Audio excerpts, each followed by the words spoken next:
प्यारे मित्रों नमस्कार। स्वागत है आप लोगों का हमारे जेबी एनसीईआरटी मेड सिंपल के इस चैनल में।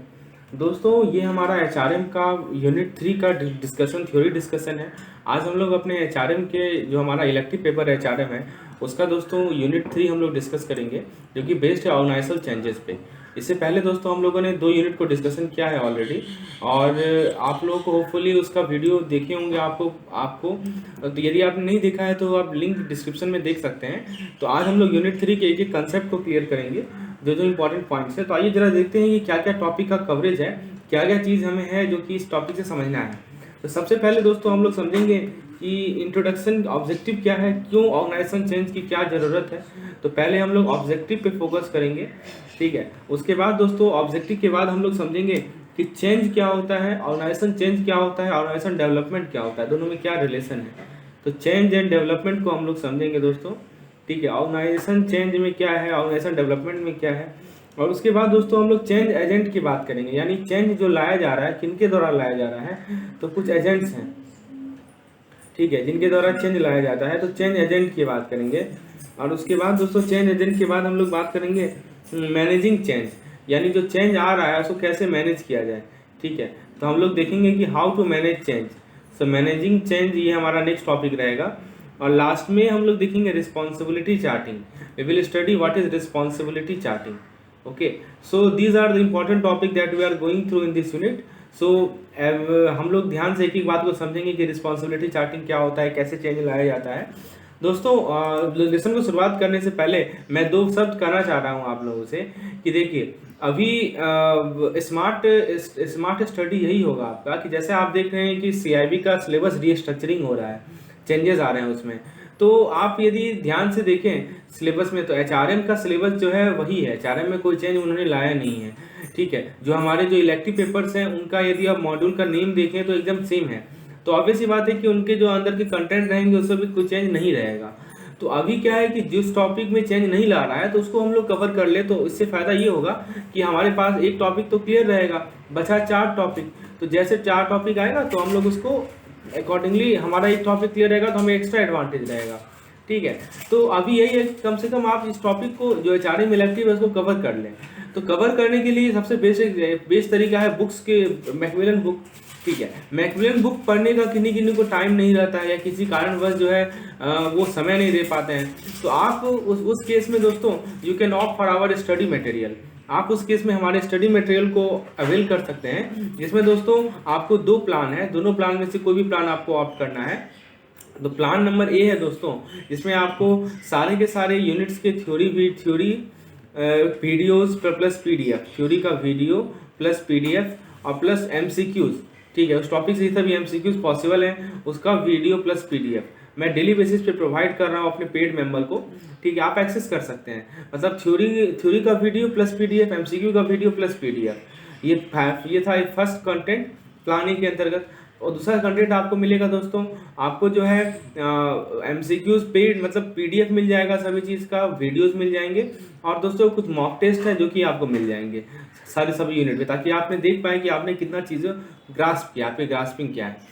कुछ लोगों को केवल पीडीएफ की रिक्वायरमेंट है, चाहे वो थ्योरी पीडीएफ हो या ये आपका एमसीक्यूज पीडीएफ हो, तो ये प्लान बी है।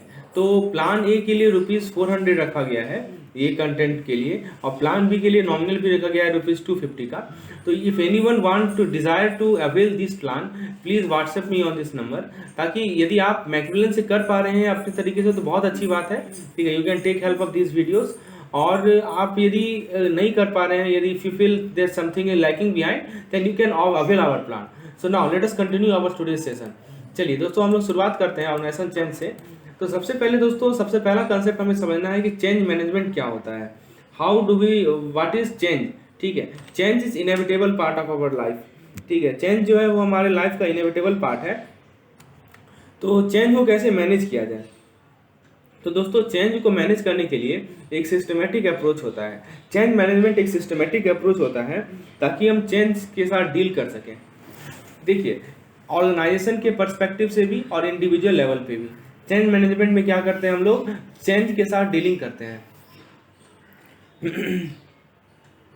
तो दोस्तों चेंज मैनेजमेंट का 3 डिफरेंट एस्पेक्ट्स है। तो यहाँ पे दो दो पर्सपेक्टिव है, एक तो हमारा संस्था का पर्सपेक्टिव है, दूसरा ऑर्गेनाइजेशन का पर्सपेक्टिव, और एक हमारा इंडिविजुअल लेवल पे। तो चेंज मैनेजमेंट का 3 डिफरेंट एस्पेक्ट है।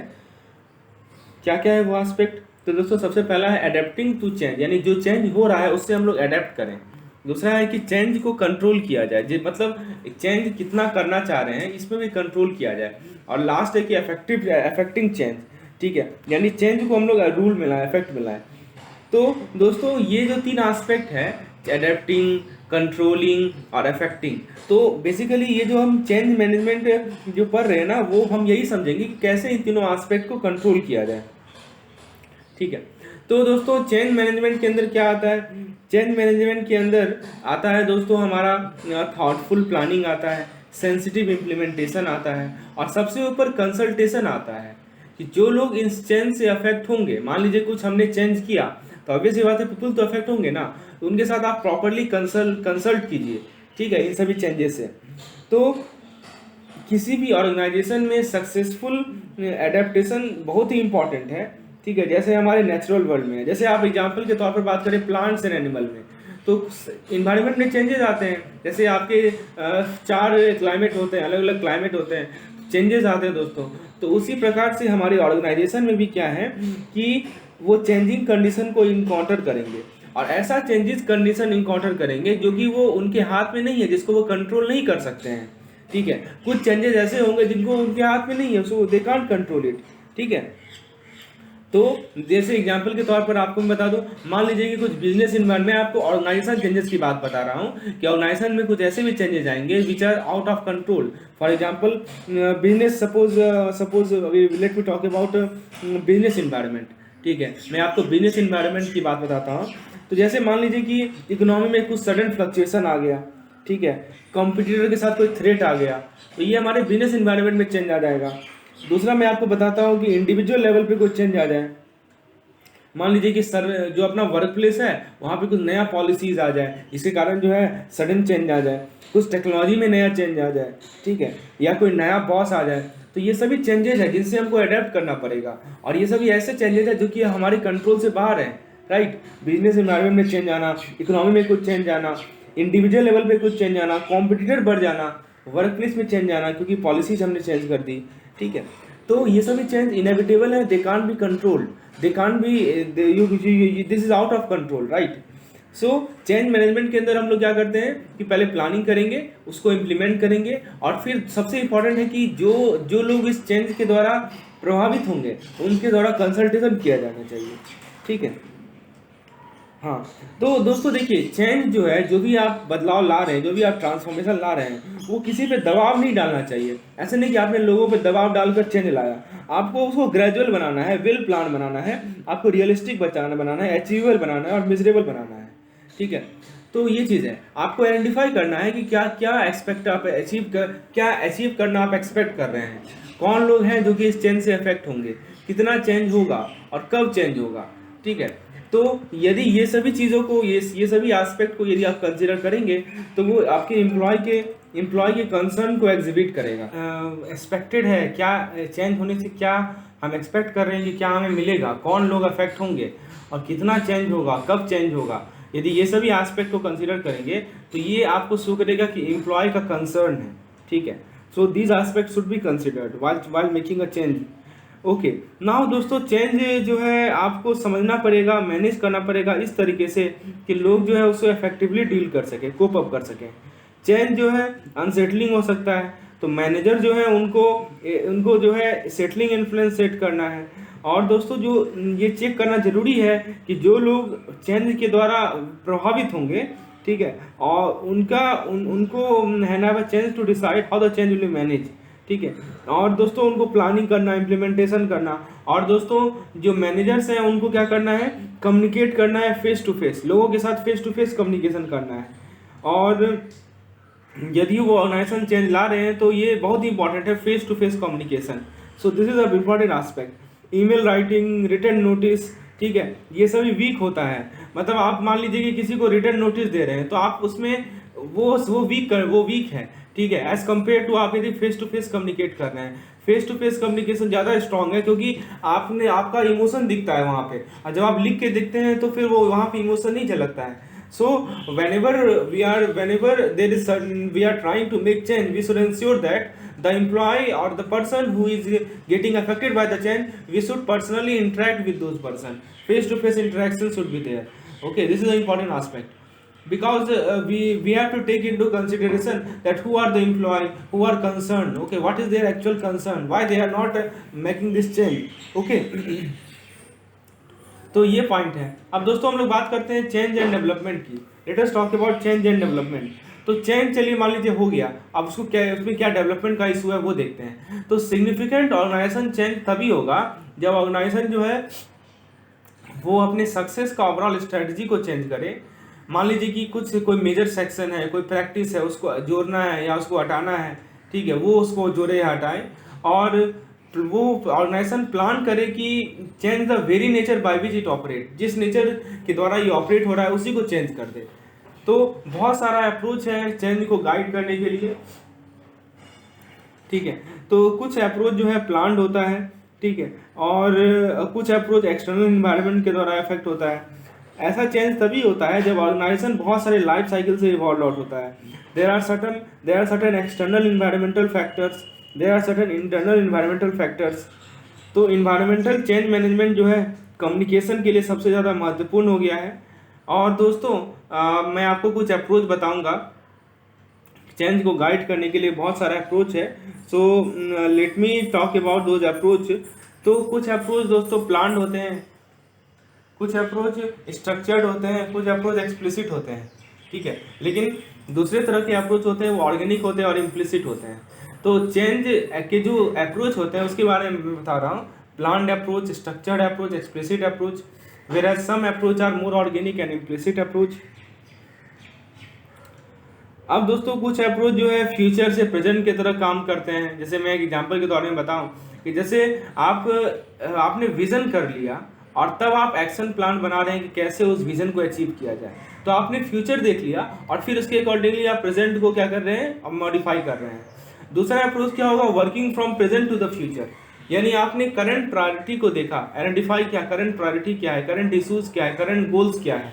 ये देखकर आपने फिर फ्यूचर में सोचा, एक्शन प्लान बनाया कि कैसे वो सभी प्रायोरिटीज को एड्रेस किया जाए। तो दो तरह का अप्रोच है, फ्यूचर टू प्रेजेंट यानी आपने विजन किया और फिर एक्शन प्लान बनाया, और दूसरा है प्रेजेंट टू फ्यूचर यानी आपने अपनी करंट प्रायोरिटी को, करंट इश्यूज को, करंट गोल को आइडेंटिफाई किया और तब एक्शन प्लान बनाया। तो यही दो अप्रोच के बारे में यहाँ बात कर रहा हूँ। ओके। अब दोस्तों बहुत सारे लोगों का अलग अलग ओपिनियन होता है कि कैसे चेंज को कंडक्ट करना है, उनका आर्गुमेंट होता है कैसे उसे इम्प्लीमेंट करना है। तो जब भी आपको ऑर्गेनाइजेशन चेंज को इनिशिएट करना है तो जो चेंज एजेंट है, यहाँ पे की रोल है चेंज एजेंट का। अभी हम लोग चेंज एजेंट के बारे में बात करेंगे। तो जो चेंज एजेंट हैं उनके पास एक एटलीस्ट एक ब्रॉड अंडरस्टैंडिंग होना चाहिए। They should have a broad understanding of the context of the change effort. इसके अंदर क्या आएगा, understanding the basic system, basic system को समझना, स्ट्रक्चर को समझना, ढांचा क्या है उस पार्टिकुलर ऑर्गेनाइजेशन का, खासकर स्ट्रक्चर में सभी का क्या रोल है, क्या क्या टर्म्स हैं, ये समझना। किसके बारे में बता रहा हूँ मैं आपको, बता रहा हूँ चेंज एजेंट के बारे में, ठीक है। और दोस्तों लीडरशिप को समझना, ऑर्गेनाइजेशन के मैनेजमेंट को समझना। इसीलिए दोस्तों बिजनेस के जो ग्रेजुएट कोर्स होते हैं वहाँ पे एक कोर्स होता है किस पे, ऑर्गेनाइजेशन थ्योरी पे। आप समझ में आ रहा है कि बिजनेस के ग्रेजुएट कोर्स में ऑर्गेनाइजेशन थ्योरी पे क्यों कोर्स होता है, ताकि आगे जाके जिनको वो नॉलेज दी जा रही है वो हो सकता है कि चेंज एजेंट बने। तो चेंज एजेंट तभी ना सक्सेसफुल होंगे जब उनको पूरे ऑर्गेनाइजेशन की हायरार्की के बारे में, ऑर्गेनाइजेशन की स्ट्रक्चर के बारे में, किसकी क्या रोल है वो उसके बारे में सब कुछ पता हो, लीडरशिप के बारे में पता हो, ठीक है। तो ये पॉइंट है। तो ऑर्गेनाइजेशन का चेंज केवल चेंज के लिए नहीं कंडक्ट करना चाहिए, उसका एफर्ट होना चाहिए कि हम परफॉर्मेंस को बढ़ाएं। हमारा मेन पर्पस क्या है कि अपनी ऑर्गेनाइजेशन के परफॉर्मेंस को बढ़ाएं और जो लोग हैं उनकी परफॉर्मेंस को बढ़ाएं। ऐसा नहीं कि हम केवल चेंज लाना चाह रहे हैं तो हम चेंज क्रिएट कर रहे हैं। No no no, the main objective should be to motivate to improve the performance of the employ as well as the organisation. ये पॉइंट है। चलिए अब दोस्तों मैं आपसे डिस्कस करता हूँ कि what are the top trends in change management, यानी चेंज के मैनेजमेंट में टॉप ट्रेंड्स क्या है। तो ऑर्गेनाइजेशन चेंज के रिलेटिव में टॉप ट्रेंड जो है वो प्रॉस्की ने दिया था, ठीक है। तो पहले मैं आपको बताता हूँ इसका कुछ हिस्ट्री, इसका बैक में आता हूँ। तो 2009 में दोस्तों ये स्टडी किया गया था प्रॉस्की के द्वारा, ठीक है। उसका ऑब्जेक्टिव ये था कि जो प्रैक्टिशनर्स हैं, जो कंसल्टेंट्स हैं, उनसे हम लोग लेसन को अनकवर कर सकें, ताकि जो करंट चेंज मैनेजमेंट टीम है वो उनके एक्सपीरियंस से बेनिफिट हो सके, ठीक है। तो उसी बेसिस पे उन्होंने जो है प्रॉस्की ने 2009 के एडिशन में, जो कि एडिशन किसका था, एडिशन का नाम था बेस्ट प्रैक्टिसेस इन चेंज मैनेजमेंट बेंचमार्किंग रिपोर्ट, ठीक है। तो ये इस पार्टिकुलर एडिशन में इन्होंने सारा नॉलेज दिया चेंज मैनेजमेंट पे, और उसमें जो मेन पॉइंट था वो मैं आपको यहाँ समझा रहा हूँ, समराइज कर रहा हूँ यहाँ पे। सबसे पहला क्या था, a greater recognition of the need for change management seen as critical to success and contributed to ROI, ठीक है। देखिए क्या कर रहा है कि आपको सबसे पहले ये देखना है कि चेंज मैनेजमेंट की ज़रूरत क्या है, इसको रिकॉग्नाइज करना है, और ये सबसे क्रिटिकल है सक्सेस होने के लिए। What is the need of change management, this is the key point. Second कहा गया दोस्तों कि चेंज मैनेजमेंट का कॉम्पिटेंसी बिल्डिंग, मतलब आप जो है ज़्यादा नॉलेज, ज़्यादा ट्रेनिंग अपॉर्चुनिटी सभी लेवल पे प्रोवाइड कीजिए, ठीक है। तो फिर ये आपका चेंज मैनेजमेंट इफेक्टिव होगा। तीसरा है dedication of resources for change management, यानी कि दोस्तों आप क्या करेंगे कि चेंज मैनेजमेंट को लाने के लिए, मतलब उसको इम्प्लीमेंट करने के लिए क्या क्या डेडिकेशंस हैं, किस प्रोजेक्ट पे चेंज ला रहे हैं, ठीक है, ये देखना है। उसके बाद आपको देखना है use of methodology and tools, कौन कौन से टूल्स हैं, कौन कौन से मेथड्स हैं, क्या स्ट्रक्चर्ड अप्रोच है, ठीक है। फिर हमें देखना है कि application on projects, application on projects का मतलब sought out and brought in rather than looking for project to support, ठीक है। सिक्स्थ है दोस्तों हमारा integration with the project management level, यानी जो प्रोजेक्ट मैनेजमेंट के अलग अलग लेवल्स हैं उनके साथ इंटीग्रेट करना, ठीक है। एक बार फिर से रिकॉल कीजिए, तो सबसे पहले नीड को देखना जरूरी है, उसके बाद मैनेजमेंट कॉम्पिटेंसी बिल्डिंग के लिए जरूरी है, उसके बाद दोस्तों dedication of resources for change management, methodology और टूल्स को यूज करना, एप्लीकेशन ऑन प्रोजेक्ट पे अप्लाई करना, और प्रोजेक्ट मैनेजमेंट लेवल के साथ इंटीग्रेट करना। ये सभी समरी है दोस्तों जो कि हमारे प्रॉस्की ने अपने बेस्ट प्रैक्टिसेस इन चेंज मैनेजमेंट में डाला था। उसके बाद चेंज सैचुरेशन, दैट मीन्स आपको ये देखना है, आपको जो भी आपने चेंज लाया उसका क्या क्या कॉन्सिक्वेंस हो अलग अलग लेवल्स पे, ठीक है, उसको फील करना। फिर स्टैंडर्ड चेंज मैनेजमेंट अप्रोच, यानी कि दोस्तों यहाँ पे स्ट्रॉन्ग मैसेज देना और कंसिस्टेंसी और एफिशिएंसी को बढ़ाना।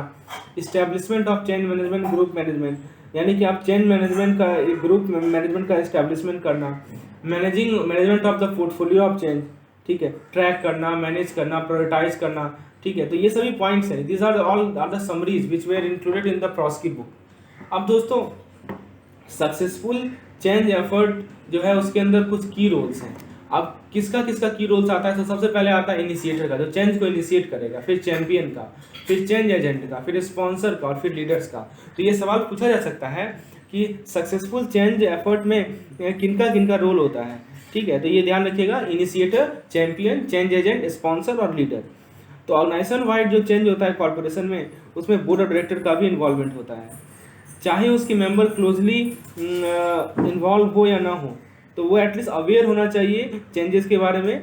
अब दोस्तों आपको मैं एक लाइव एक्सपीरियंस बताता हूँ, ठीक है, कि चेंज जो है बहुत सारे बैंक्स में, खासकर जो फॉरेन बैंक है भारत में जो काम कर रहे हैं, उन्होंने ये इंडिकेट किया कि चेंज जो है उस संस्था के बहुत सारे एरिया को अफेक्ट करता है साइमल्टेनियसली। जैसे एग्जांपल के तौर पर मान लीजिए कि खासकर चेंज जो है दोस्तों, जो भी लोग हैं, जो लोग उस पार्टिकुलर चेंज से प्रभावित होंगे, उनके दिमाग में एक डर बैठाता है। कैसे? एक फॉरेन बैंक ने क्या किया, डिसाइड किया कि वो अपने टेक्नोलॉजी को अपग्रेड करेगा, ठीक है, टेक्नोलॉजी को अपग्रेड करना है उसे। लेकिन इसके कारण क्या क्या इफेक्ट हुआ, इसके कारण पूरे संस्था के स्ट्रक्चर पे इफेक्ट हुआ, वर्क फ्लो पे इफेक्ट हुआ। कैसे? तो बैंक ने क्या किया, इस कंसेप्ट को इंट्रोड्यूस किया, हब एंड स्पोक कंसेप्ट को। किसको इंट्रोड्यूस किया? हब एंड स्पोक कंसेप्ट को, खासकर कहाँ पे? साउथ ईस्ट एशिया में।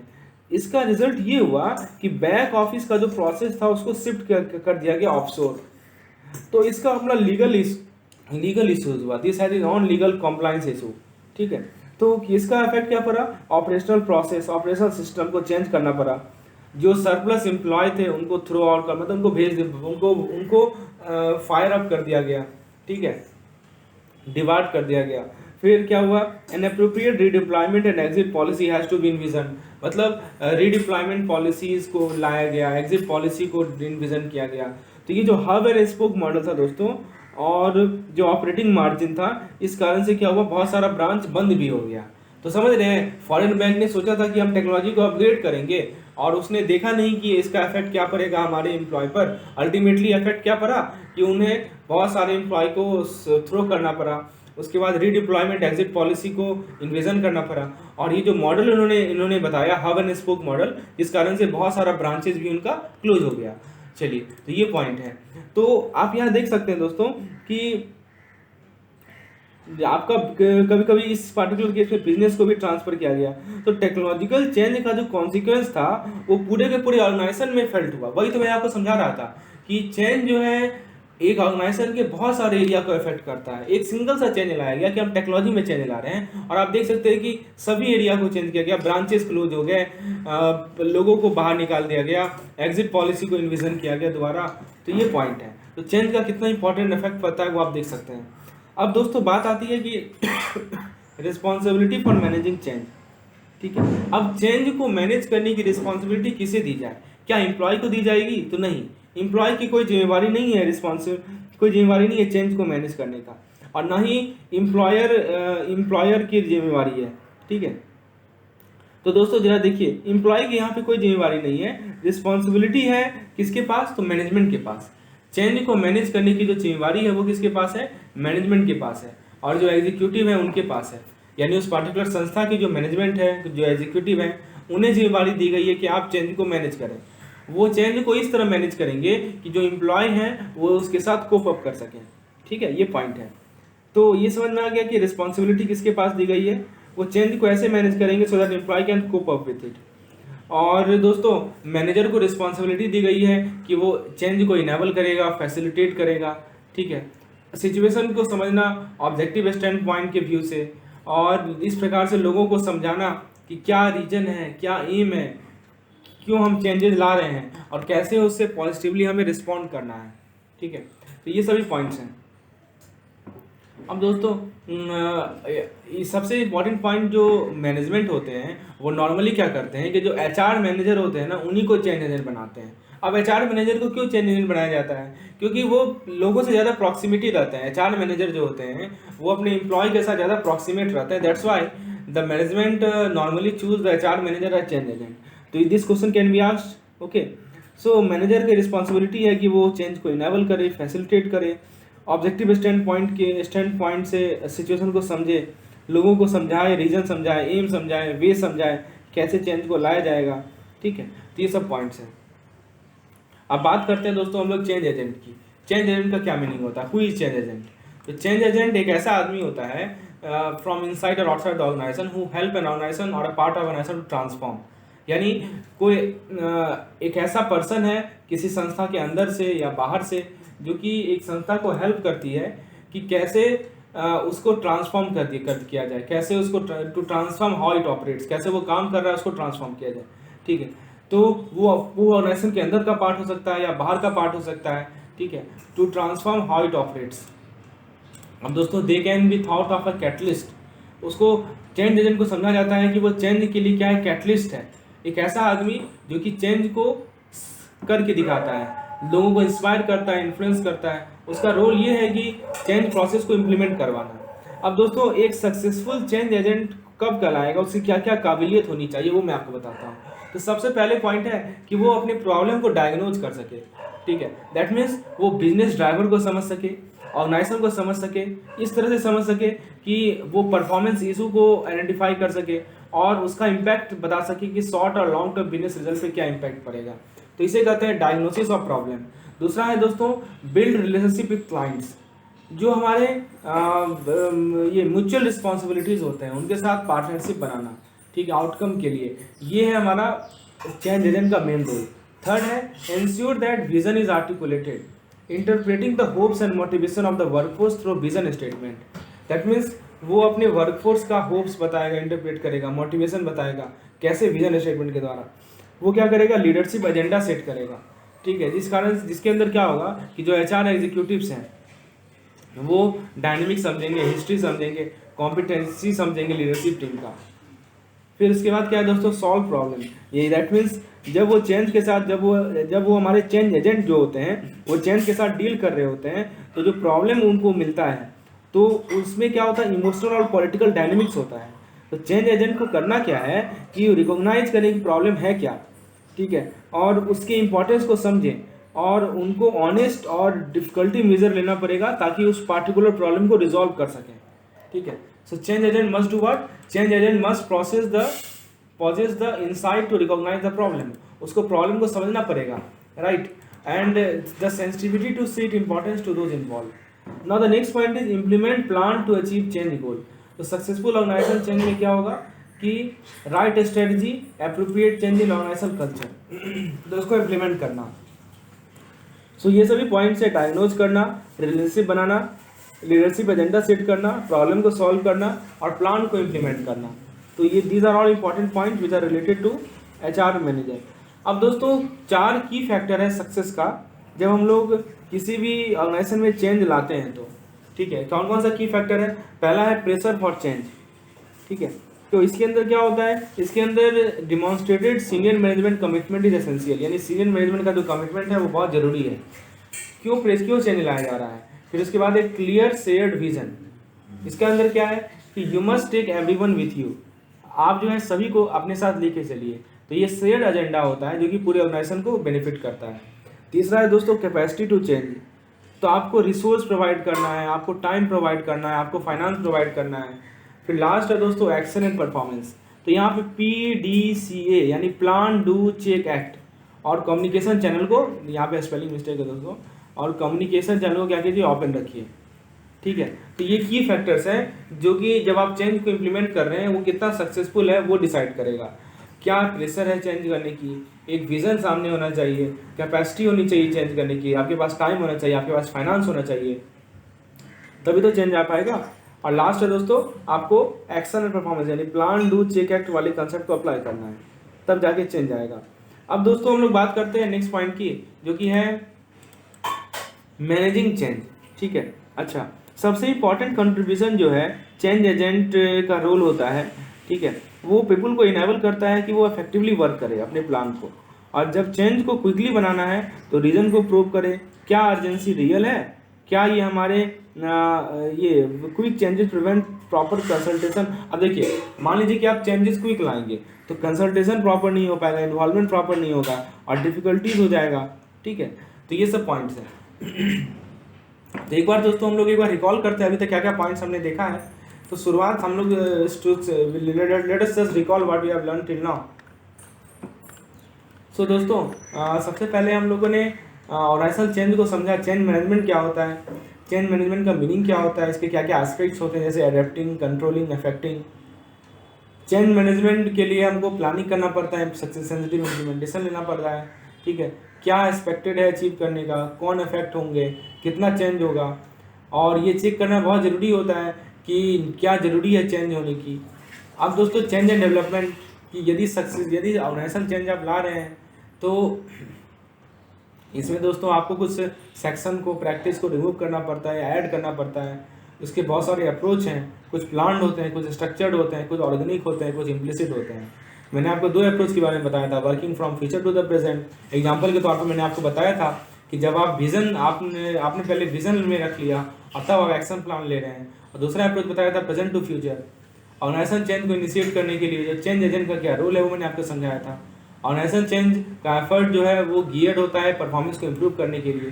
टॉप ट्रेंड्स मैंने बताया, प्रॉस्की का एक इम्पॉर्टेंट बेस्ट हमने थ्योरी आपको बताया, हमने बेस्ट प्रैक्टिसेस इन चेंज मैनेजमेंट। इसके रिलेटेड आपको मैंने ट्रेंड्स बताए कि greater recognition for needs of change management, competency building, dedication of resources, use of methodology and tools, application on project, integration with project management level. तो इसके अंदर 10 आपके trends हैं। अब दोस्तों मैंने आपको बताया कि की रोल्स कौन कौन लोग प्ले करते हैं ऑर्गेनाइजेशन चेंज में। एक initiator, champion, change agent, sponsor और लीडर होता है। अब मैंने आपको बताया कि चेंज एजेंट जो होता है, चेंजेस जो हैं किसी एक संस्था में वो उस पार्टिकुलर ऑर्गेनाइजेशन के सभी एरिया को अफेक्ट करते हैं। कैसे अफेक्ट करते हैं, हमने एग्जांपल लिया था दोस्तों एक फॉरेन बैंक का जिसमें हब एंड स्पोक कंसेप्ट को इम्प्लीमेंट किया था।